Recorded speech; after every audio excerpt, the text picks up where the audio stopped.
Daniel didn't know it yet, but his Saturday morning was about to become the stuff of suburban legend. He was halfway through his first cup of coffee, enjoying the rare peace and quiet that came with living just outside the chaos of an HOA-run neighborhood. The birds were chirping, the sun was shining, and for a fleeting moment, Daniel thought, maybe today will be a good day. That thought lasted precisely 3 seconds.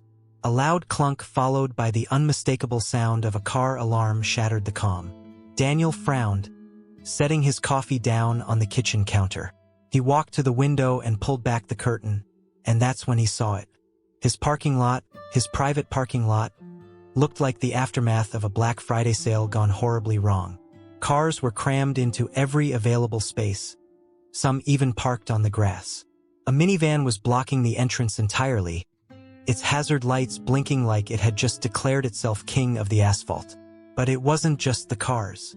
Oh no, there were people everywhere.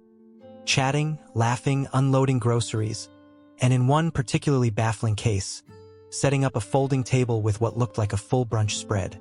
A kid on a scooter zipped past one of Daniel's private property signs, narrowly missing a woman walking her dog. The dog promptly squatted next to Daniel's office door. Daniel blinked, convinced he must be hallucinating. This couldn't be real. This had to be some kind of weird neighborhood prank. He threw open the front door and stepped outside, his slippers slapping against the pavement as he marched toward the chaos. "Hey!" he called out, waving his arms like an air traffic controller trying to land a rogue plane. "What's going on here?" No one answered him. A man in cargo shorts and a Hawaiian shirt glanced in his direction but quickly went back to unloading what appeared to be an entire Costco haul from the back of his SUV. Daniel stopped in front of a woman who was leaning against her car, scrolling through her phone as if she were waiting for valet service. "Excuse me," he said, trying to keep his voice calm despite the vein throbbing in his temple. "This is private property. You can't park here." The woman barely looked up from her phone. "Oh," she said casually. "Maggie said it's fine." "Maggie?" Daniel repeated, confused. "Yeah," she replied with a shrug. "Maggie from the HOA."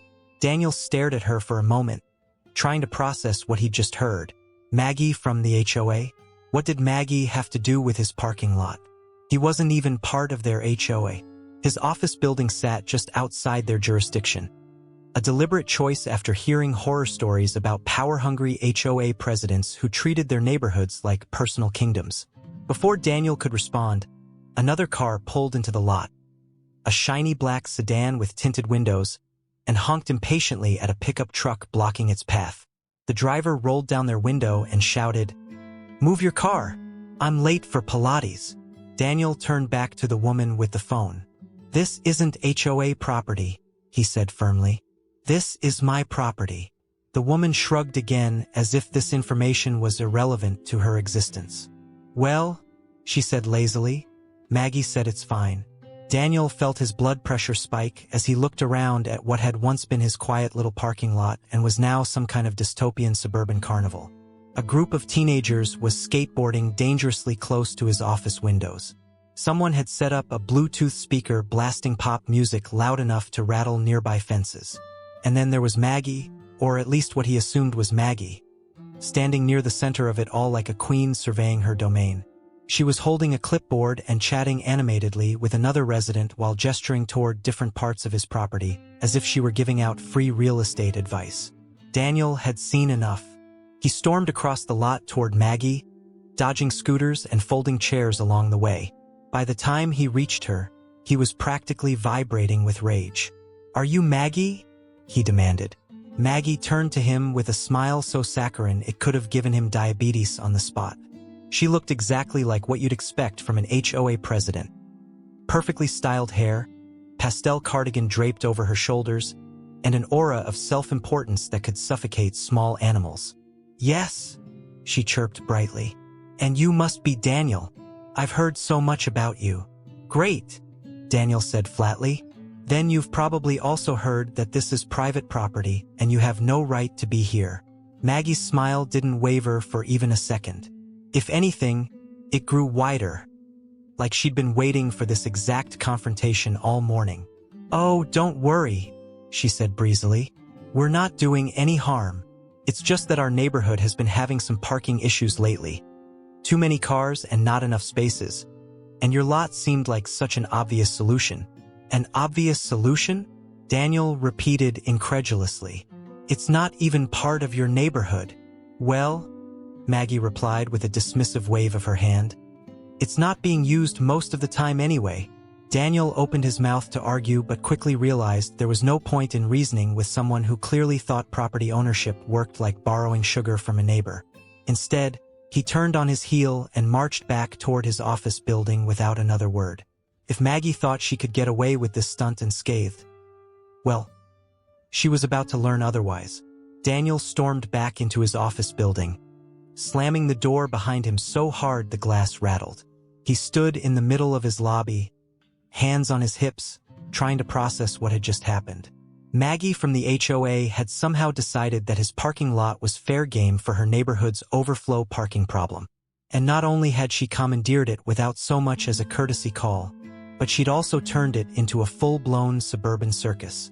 He paced back and forth, muttering under his breath. Who does this woman think she is? Queen of the cul-de-sac? Parking czar of suburbia? He stopped abruptly and pointed at the ceiling like he was addressing an invisible jury. This is theft. Plain and simple. You can't just take someone's property because it's convenient for you. But Daniel knew ranting to himself wasn't going to solve anything. He needed to figure out exactly how Maggie had come to the conclusion that she could use his parking lot. So, he grabbed his laptop, sat down at his desk, and started digging. If there was one thing Daniel was good at, besides running a tech startup, it was research. He pulled up the HOA's website, which was as painfully generic as you'd expect. Pastel colors, stock photos of smiling families, and a mission statement about building community through shared responsibility. Daniel rolled his eyes so hard he thought he might strain something. He scrolled through pages of meeting minutes, newsletters, and announcements until he found what he was looking for. An email sent to all HOA members 2 weeks ago. The subject line read, "Parking Solution for Neighborhood Overflow." Daniel clicked on it and immediately felt his blood pressure spike. The email, signed by none other than Maggie herself, explained that due to limited parking availability within the neighborhood, residents were now permitted to use the parking lot adjacent to Daniel's office building. It even included a map with arrows pointing directly to his property, labeled as Community Overflow Parking. Daniel stared at the screen in disbelief. Community overflow parking? Was this woman serious? She hadn't even bothered to disguise her theft with vague language or legal jargon. She just straight up told everyone they could use his lot like it was a public park. He scrolled further down and found a section titled, Frequently Asked Questions. One question read, "Do we need permission to park here?" Maggie's answer, "No. The lot is rarely used during evenings and weekends, so it's available for our community members." Daniel let out a bitter laugh. Rarely used? This private property. It doesn't matter if I'm using it or not. It's still mine. But the more Daniel thought about it, the more he realized this wasn't just about parking spaces. This was about principle. Maggie had crossed a line, not just by trespassing on his property, but by acting like she had some divine right to do so. And Daniel wasn't about to let her get away with it. The next step was figuring out his legal options. He grabbed the deed to his property from a filing cabinet and flipped through it until he found what he was looking for. Clear language stating that the parking lot was private property owned exclusively by him and designated for commercial use only. He also found zoning regulations confirming that his property lay outside the boundaries of the HOA. Armed with this information, Daniel called up his lawyer friend, Steve, a guy who specialized in real estate law and had a knack for turning legal disputes into entertaining stories at dinner parties. "Steve," Daniel said as soon as he heard his friend pick up the phone. "You're not going to believe this." "Try me," Steve replied. Daniel launched into an animated retelling of everything that had happened, from discovering the chaos in his parking lot to reading Maggie's email, declaring it community overflow parking. Steve laughed so hard Daniel thought he might choke on whatever snack he was eating. "Oh man," Steve said between chuckles. "This is gold. I mean, it's terrible for you, obviously, but from a legal standpoint, this is going to be fun. So what can I do? Daniel asked. Well, Steve said thoughtfully, you've got two options. You can send her a cease and desist letter demanding she stop using your property immediately, or you can escalate things by towing every single car parked there without permission. Towing? Daniel repeated, raising an eyebrow. Absolutely, Steve said. You're well within your rights to tow unauthorized vehicles from private property, especially if you've posted signs stating as much. Daniel glanced out the window at one of his no parking signs, which now seemed like little more than decorative suggestions given how blatantly they were being ignored. All right, Daniel said after a moment of consideration. Let's do both. Steve laughed again. I like your style. After hanging up with Steve, Daniel got to work drafting a cease and desist letter addressed directly to Maggie. He didn't hold back.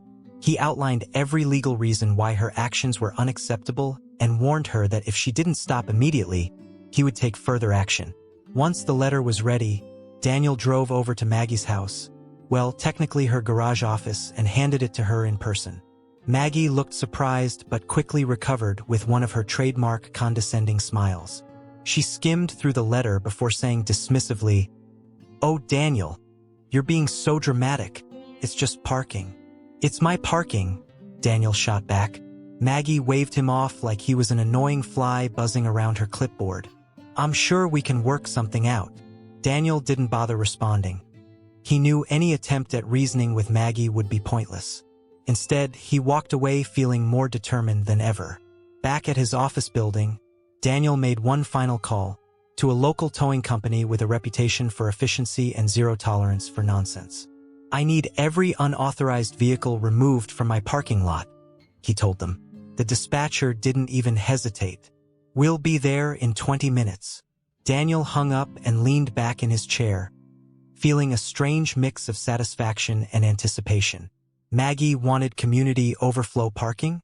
Well, she was about to get an overflow of consequences instead. Daniel didn't have to wait long for the chaos to begin. The towing company arrived right on schedule, their trucks rumbling into his parking lot like cavalry ready to reclaim the land.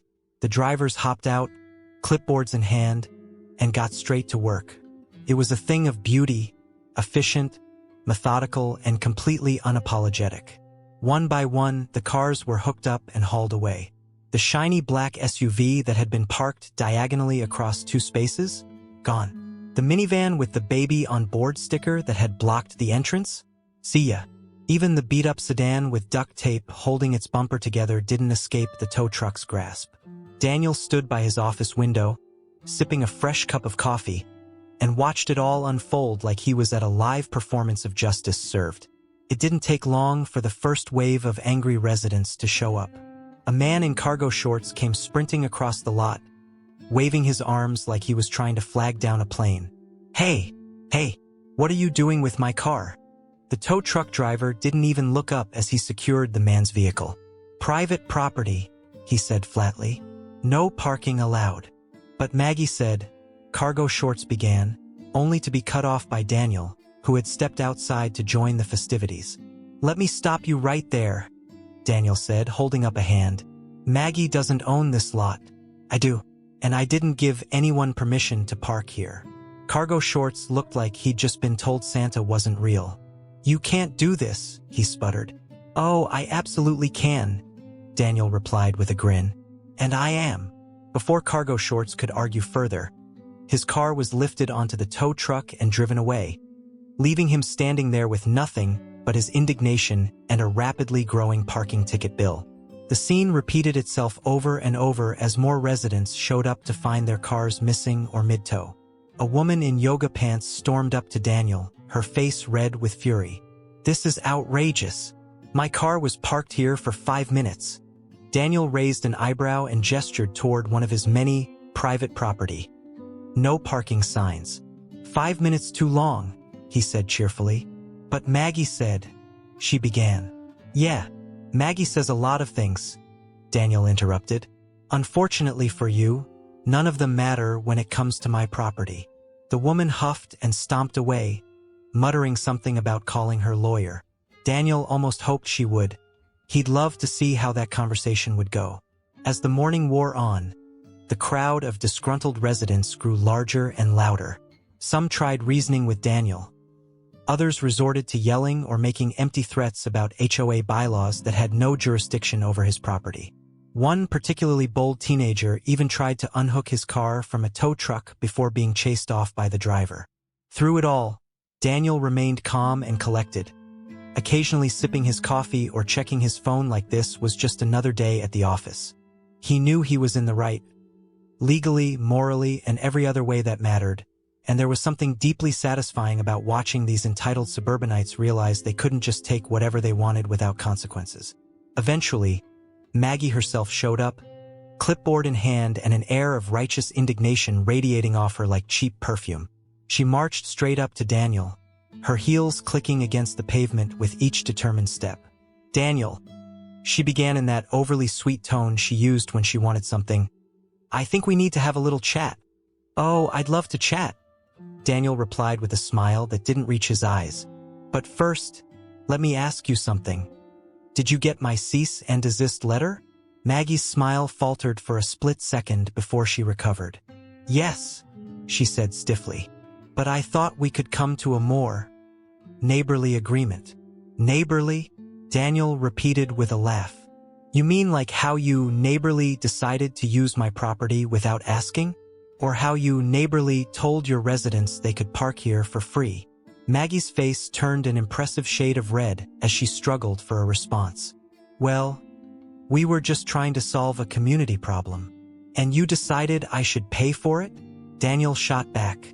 "Sorry, Maggie, but that's not how this works." By now, several residents had gathered around to watch the showdown between Maggie and Daniel. Some looked embarrassed. Others were clearly hoping Maggie would pull off some kind of miracle to save their cars from impound fees. But Maggie had nothing left in her arsenal except bluster and empty promises. She tried appealing to Daniel's sense of community. "Think about how much easier this makes things for everyone," and even attempted guilt-tripping him. "You're really going to punish all these families over a few parking spaces?"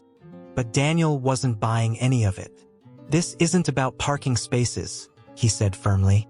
"It's about respect, and you clearly don't have any for me or my property."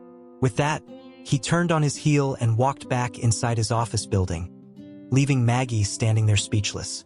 By early afternoon, every unauthorized vehicle had been removed from the lot, and most of the angry residents had dispersed, either heading home in defeat or catching rideshares to retrieve their cars from impound. Daniel sat back at his desk, feeling a sense of satisfaction unlike anything he'd experienced before.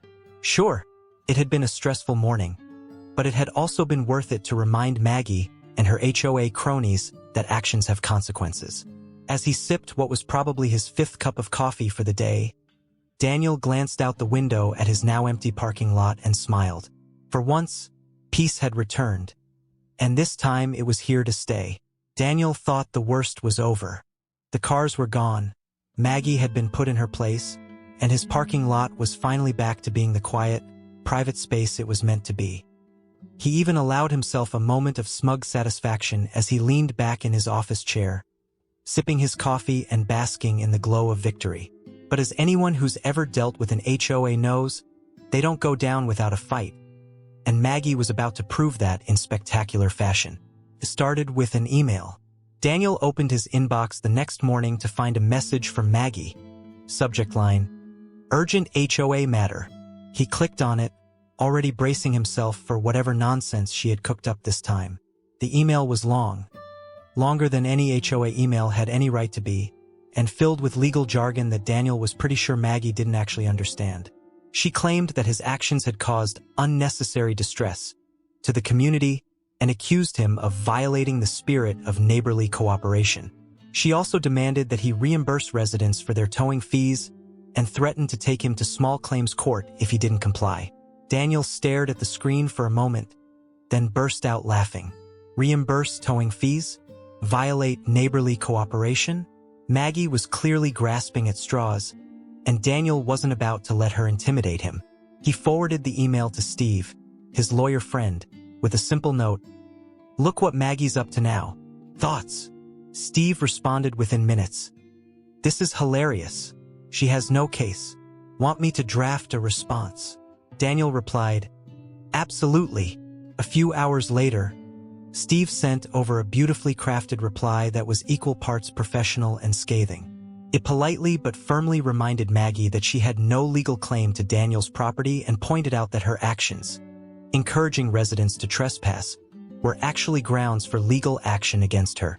It ended with a suggestion that she drop the matter entirely before things got worse for her.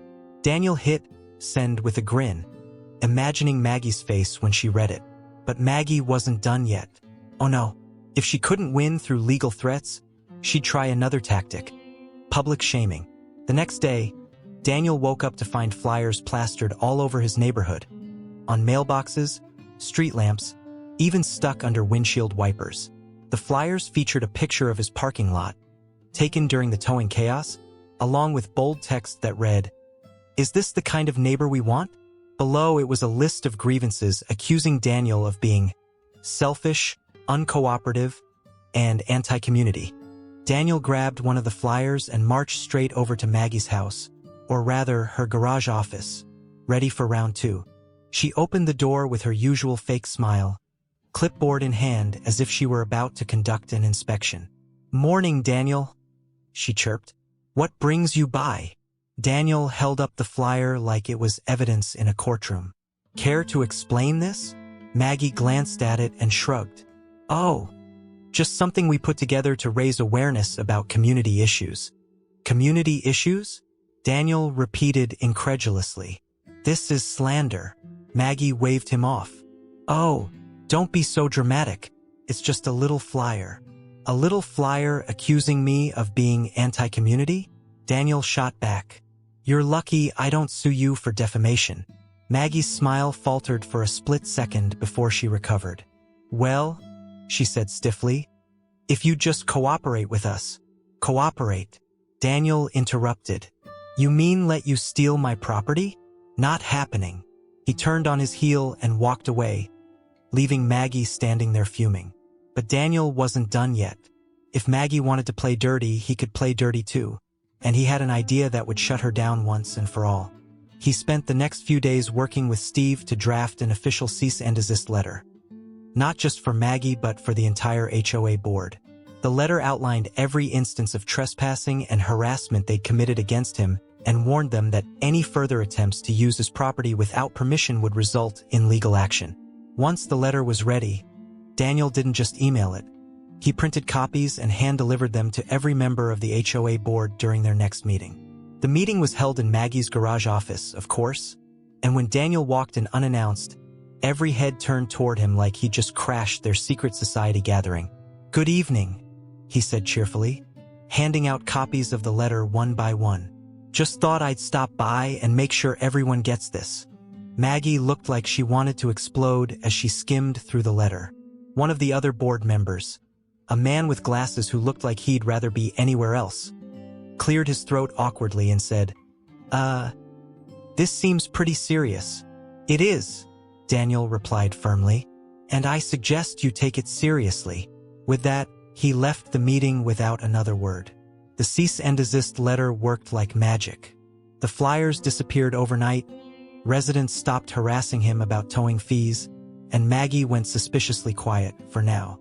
Daniel knew better than to assume she'd given up entirely. HOA presidents like Maggie were nothing if not persistent. But for now, he could enjoy his hard-earned victory. As he sat on his porch later that evening, sipping yet another cup of coffee and watching the sunset over his now-empty parking lot, Daniel couldn't help but smile. Daniel thought the cease and desist letter had finally put an end to Maggie's reign of HOA terror. For a few blissful weeks, his parking lot remained quiet, untouched by rogue SUVs and minivans. The flyers were gone, the angry emails stopped, and Maggie seemed to have retreated into whatever suburban lair HOA presidents go to when they're licking their wounds. Daniel even started to believe he could get back to running his business without worrying about neighborhood drama. But peace in an HOA-adjacent neighborhood is like a snowstorm in Florida. It doesn't last long, and when it ends, it's usually catastrophic. The chaos began on a sunny Saturday morning. Daniel was sitting on his porch, enjoying his coffee and scrolling through his phone, when he noticed something strange. A group of people gathering at the edge of his parking lot. At first, he thought maybe it was just a few neighbors chatting. But as the crowd grew larger, he realized something was up. He set down his coffee and walked over to investigate. What he found made his jaw drop. Maggie had organized an event, a full-blown HOA-sponsored community fair, and she decided that Daniel's parking lot was the perfect venue. There were booths set up along the edges, tables covered in checkered tablecloths, and even a bounce house smack dab in the middle of the lot. Kids were running around with balloons, parents were browsing homemade crafts, and someone was grilling burgers on a portable barbecue. Daniel stood there for a moment, stunned into silence. This wasn't just trespassing, it was an invasion. Maggie hadn't just ignored his cease and desist letter. She'd taken her audacity to a whole new level. He spotted Maggie near one of the booths, chatting with a woman selling jars of organic jam. She looked completely unbothered, like she wasn't hosting an illegal carnival on someone else's property. Daniel marched over to her, his blood boiling with every step. "Maggie," he called out. She turned to him with her usual fake smile. "Daniel, so glad you could join us." "Join you?" Daniel repeated incredulously. "What is this?" "Oh, it's our annual community fair," Maggie said brightly, as if that explained everything. "We thought your parking lot would be the perfect spot." "You thought?" Daniel said, his voice rising. "Did you even bother asking me?" Maggie's smile didn't waver. "Well," she said sweetly, "we didn't think you'd mind. It's for the community." Daniel stared at her, struggling to find words strong enough to express his disbelief. "Maggie," he said finally, "this is private property. You can't just use it for your fair." "Oh, don't be such a stick in the mud," Maggie replied with a laugh that made Daniel want to scream. "It's all in good fun." Daniel took a deep breath, trying to keep himself from losing it in front of half the neighborhood. "You have 10 minutes, he said through gritted teeth. "Get everyone out of here, or I'm calling the police." Maggie's smile faltered for the first time. "The police?" she repeated. "Yes," Daniel said firmly. "The police." For a moment, Maggie looked like she might argue. But then she glanced around at the crowd and seemed to realize that pushing her luck any further might not end well for her. "All right," she said stiffly. "We'll wrap things up." But wrapping things up wasn't as simple as Maggie made it sound. The residents weren't happy about being told to leave, especially since many of them had already paid for tickets or bought raffle entries for prizes that hadn't been handed out yet. One man stormed up to Daniel, waving a half-eaten burger in his hand like it was evidence in a courtroom. "This is ridiculous," he shouted. "I paid good money for this fair." "Take it up with Maggie," Daniel replied coolly. Another woman tried guilt-tripping him by pointing at her kids playing in the bounce house. "Do you really want to ruin their fun?" she asked. "Yes," Daniel said without hesitation. As the crowd reluctantly packed up their booths and loaded their cars, Daniel stood by the entrance of the lot like a sentry guarding his castle. He made sure every single person left, no stragglers allowed, and didn't relax until the last car pulled away. By the time the lot was empty again, Daniel felt like he'd aged 10 years in one afternoon. But he wasn't done yet. If Maggie thought she could get away with this stunt without consequences, she was sorely mistaken. The next day, Daniel filed an official complaint against Maggie and the HOA with his city's zoning department. He provided photos of the fair, including shots of booths blocking fire lanes and cars parked illegally, and argued that their actions had violated multiple ordinances. The zoning department took his complaint seriously, probably because they dealt with HOAs like Maggie's before, and launched an investigation into the incident. Within weeks, Maggie received notice that her HOA had been fined for hosting an unauthorized event on private property and violating zoning regulations. The fine was substantial enough to make even Maggie wince, and when word got out about what had happened, residents started questioning whether she was fit to lead their HOA at all. Daniel didn't bother celebrating his victory. He knew better than to assume this was truly over. But for now, he could enjoy watching Maggie squirm under the weight of her own arrogance. And as he sat on his porch that evening with yet another cup of coffee in hand, He couldn't help but smile at how far he'd come. From being blindsided by trespassing cars to holding an entire HOA accountable for its actions. Sometimes revenge wasn't just satisfying, it was downright poetic justice. Daniel thought the HOA fine would be the end of it. Surely, Maggie and her merry band of suburban warriors would finally back off after being hit where it hurt most. Their wallets. But no, Maggie wasn't just an HOA president. She was a force of nature, a suburban hurricane fueled by passive-aggressive emails and unchecked entitlement. And Daniel was about to find out that she wasn't done with him yet. It started with a knock on his office door. Daniel looked up from his desk, confused. He wasn't expecting anyone, and most people had the decency to call before showing up unannounced. He opened the door to find Maggie standing there, clipboard in hand and a smile so fake it could have been sold at a dollar store. "Daniel," she chirped, "I hope I'm not interrupting." "You are," Daniel replied bluntly. Maggie's smile faltered for half a second before she recovered. "I just wanted to talk about the recent misunderstandings between us." "Misunderstandings?" Daniel repeated, crossing his arms. "You mean the part where you trespassed on my property, ignored multiple warnings, and got fined for it?" Maggie laughed nervously, clearly trying to keep things civil, or at least as civil as someone like her could manage. "Well, I think we can agree that things got a little out of hand. But I'm here to propose a solution that benefits everyone." Daniel raised an eyebrow. "I'm listening." Maggie launched into what could only be described as the most ridiculous sales pitch Daniel had ever heard. She suggested turning his parking lot into a shared community space that could be used for events, overflow parking, and other HOA-approved activities. In exchange, she promised that the HOA would maintain the lot, whatever that meant, and even offered to pay him a small monthly fee. Daniel stared at her, dumbfounded. "You want me to give up my private property so your HOA can use it whenever they want?" "Well, not give up," Maggie said quickly. "Share. It's all about building community." Daniel let out a bitter laugh.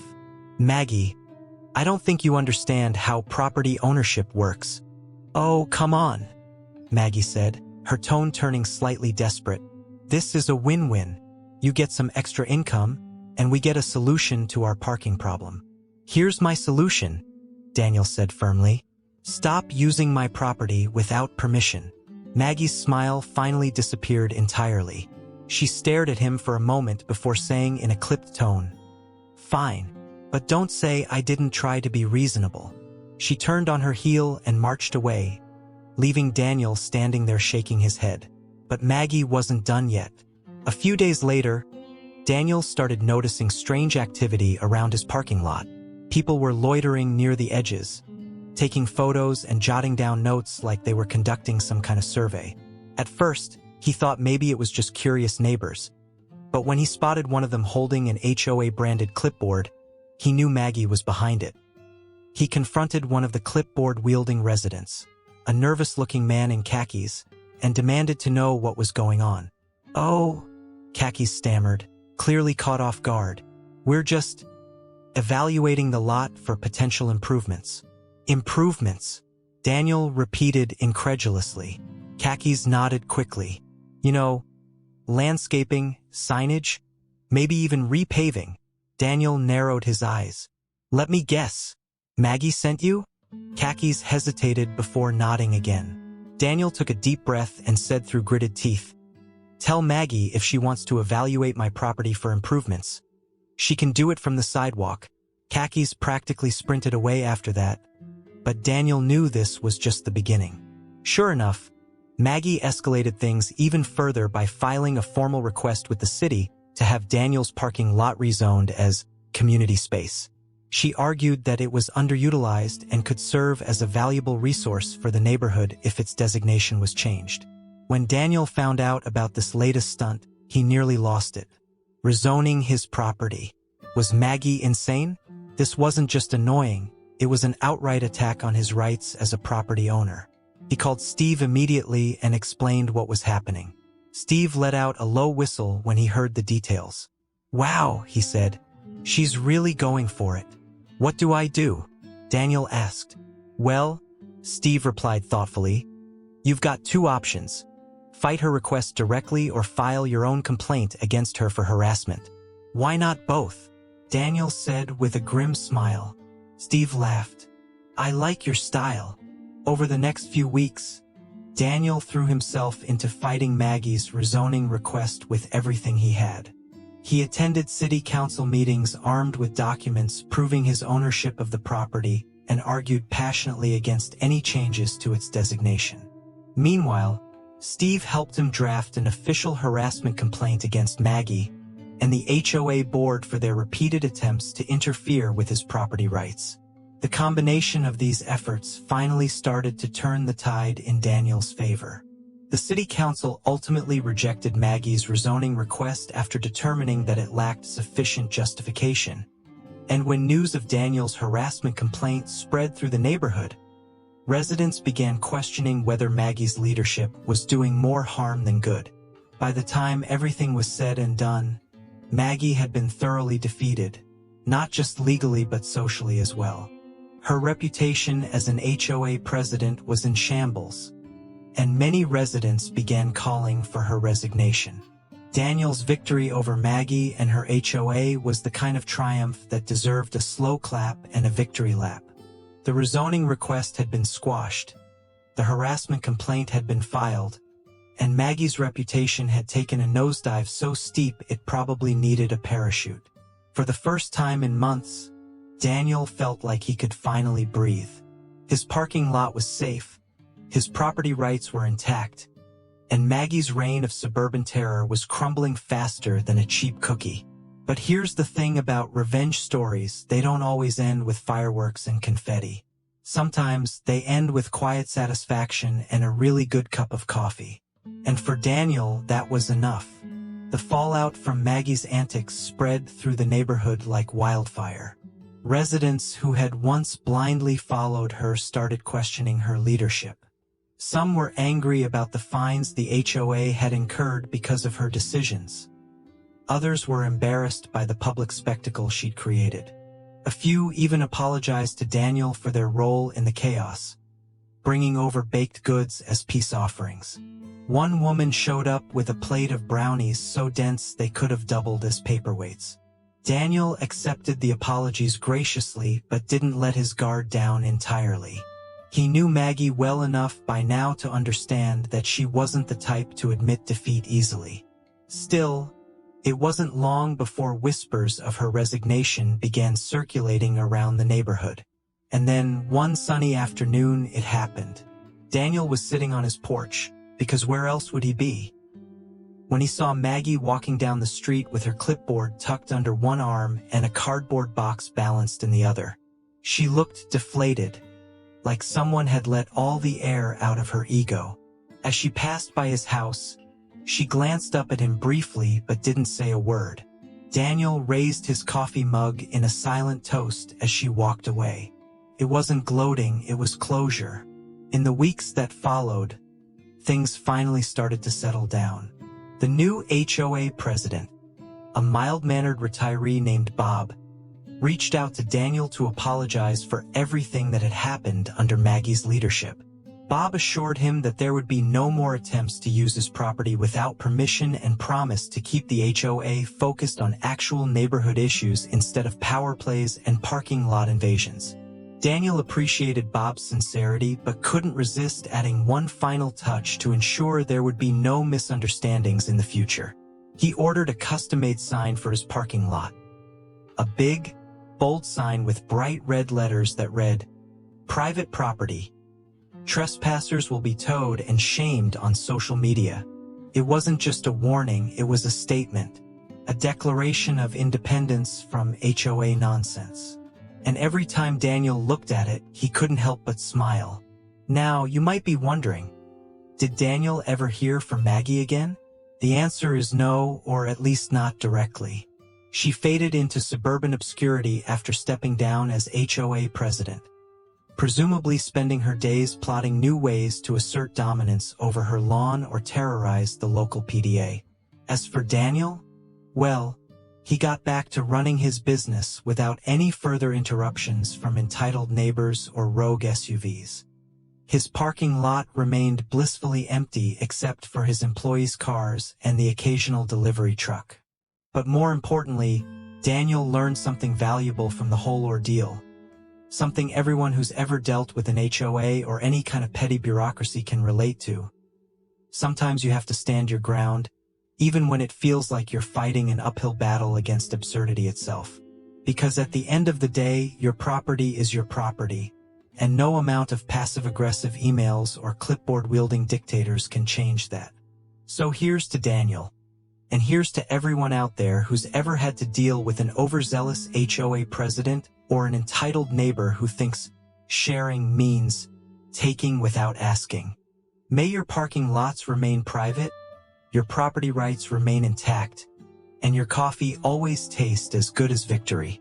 And hey, if you enjoyed this story, don't forget to like this video, share it with your friends, comment below about your own HOA horror stories, and subscribe to our channel for more entertaining content. Thanks for watching.